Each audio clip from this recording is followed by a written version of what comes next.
Science and technology play a vital role in our society. Every day, millions of Americans rely on smartphones, high-tech tablet computers, and thousands of other pieces of machinery in an increasing capacity. However, sometimes science can overstep its bounds, and this cannot be more apparent than in the field of nutrition. Science has improved our ability to understand plant, animal, and human nutrition much better in that we can analyze tissues more accurately and really better determine what is happening nutritionally with the entities. The big issue is that no longer are we simply interested or concerned about just nutrition and pesticide residue. With the advent of genetic engineering technology, we now additionally have to be worried about the actual toxicity inherently of the food itself. In order to satisfy exploding populations and a rapidly expanding economy, the agriculture industry has turned to the use of genetically modified organisms, or GMOs. A GMO is a genetically modified organism, or in the case of food, it's a genetically engineered crop. And what it really is an infective process where they take a bacteria and they put a virus with it and they put a piece of genetic material that they want to implant into that seed or into that cell culture. They then infect the seed culture via agrobacterium is the most common bacteria today, and then they have to put an activator virus on that. So what we've created now is an absolute foreign product. So every cell of that plant will have this bacteria, this infective bacteria, and this infective virus in that. And what we end up with then is something, again, that our immune system has never seen before.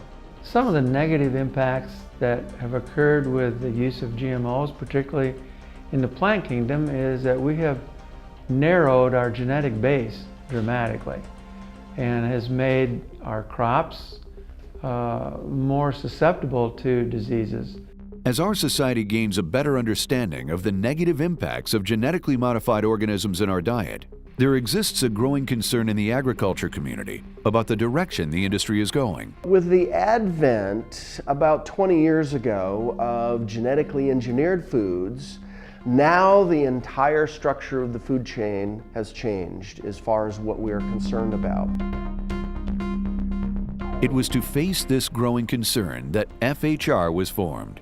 It was brought about well over 30 years ago on the family farm I grew up on in central Minnesota, using a different approach of fertilizers, paying attention to the soil, understanding why the soil does what it does and how we correct these things after years of abuse, and through the changes in modern agriculture, such as the GMO issues and the chemistries that have happened, how we've had to change some of the principles that we were originally taught. So we spend a lot of time educating people.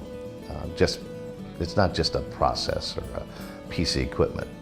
It's what you put through that equipment, the U-Trot planter. The nutrient placement's part of it, but it's the actual ingredients that you put into it that makes a difference.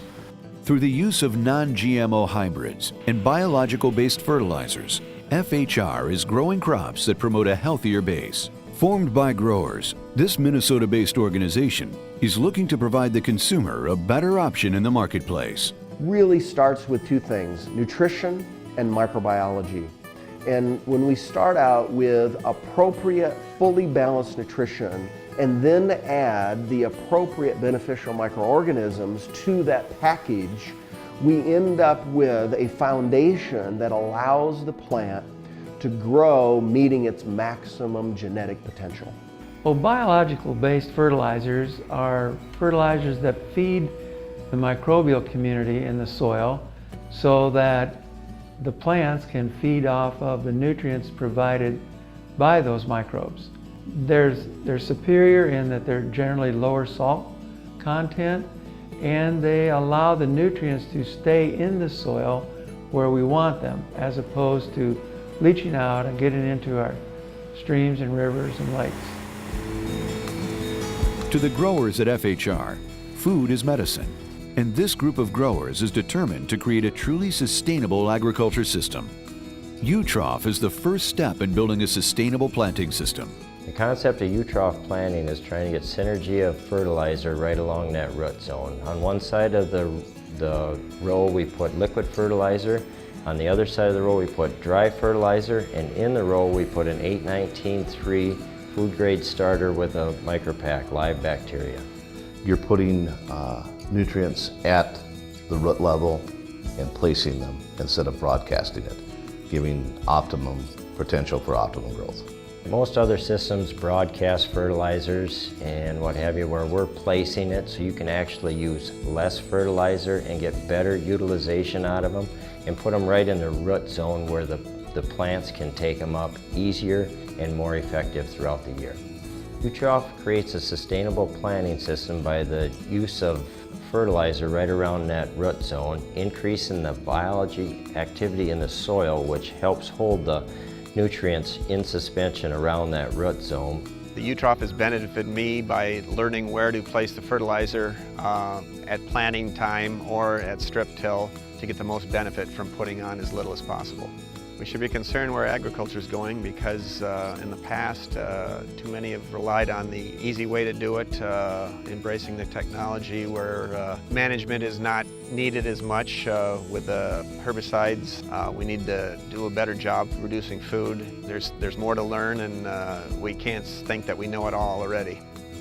In order for the agriculture industry to achieve long-term success, a combined effort between farmers and consumers is needed.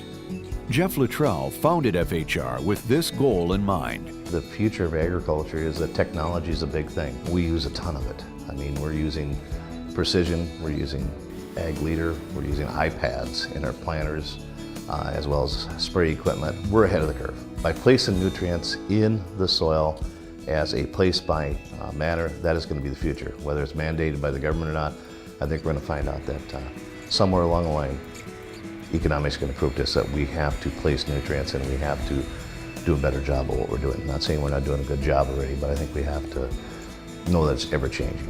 For more information, please visit www.fhr1.com or call 877-907-1444.